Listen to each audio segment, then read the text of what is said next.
Hello guys, कैसे हैं आप लोग। स्वागत है हमारे एक और नए मजेदार वीडियो में। दोस्तों आज के हमारा वीडियो इसमें काफी ज्यादा मजा आने वाला है क्योंकि हमने बनाए हैं एक बोट, वो भी साइकिल की मदद से। चलिए आप लोगों को दिखाते हैं और वीडियो में लास्ट तक बने रहेगा। अगर आपको ये वीडियो अच्छा लगे तो चैनल को सब्सक्राइब और वीडियो के लाइक बटन जरूर से दबा दीजिए। एक साइकिल को बोट बना रखा है जो आपके सामने यहाँ पर पेश है। जी हाँ गाइस, ये वही साइकिल है जिसके टायर में हमने आग लगाया था और फाइनली आज हम इसको बोट बना रखे हैं। तो हम इसको चला करके टेस्टिंग करके आपको दिखाएंगे कि ये कैसे काम करती है, कैसे चलती है। तो गाइस आप लोग देख सकते हैं कि मैं फाइनली इसके ऊपर आ चुका हूँ और फिलहाल मैं इसको अभी चलाने वाला हूँ। उसके बाद से आप लोगों को काफी ज्यादा मजा आएगा गाइस। और हम बॉडी मार करके इसको चलाएंगे।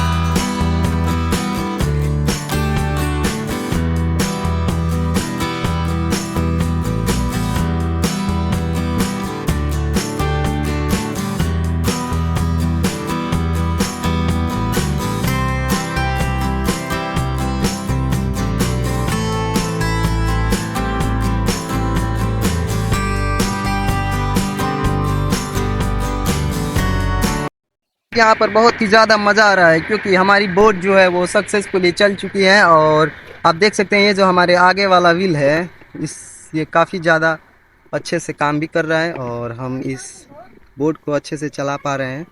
और यहाँ पर काफ़ी ज़्यादा मज़ा आ रहा है और हमारे कैमरामैन वहाँ पर कैमरा भी कर रहे हैं साइड से और इसमें काफ़ी ज़्यादा मज़ा आ रहा है। तो अभी हम फिलहाल इस कैमरे को देते हैं।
हमारी जो बोट है वो अच्छे तरीके से काम कर रही है और इसमें काफ़ी ज़्यादा मज़ा आया हम लोगों को। आप लोगों को भी उम्मीद है कि वीडियो में मज़ा आया होगा, तो वीडियो को लाइक और चैनल को सब्सक्राइब कर दीजिएगा और मिलते हैं एक ऐसे ही मज़ेदार और धमाकेदार वीडियो के साथ। तब तक के लिए तो गाइस फाइनली हमारी जो बोट है उसको हम खोल रहे हैं, इसके सारे बंधी हुई रस्सी को, और हम इन सारे ड्रम को घर लेकर के जाएंगे, क्योंकि हमारा जो बोट का मिशन था वो फाइनली सक्सेसफुली कंप्लीट हो चुका है। तो चलिए हम बना करके इसको खोल लेते हैं।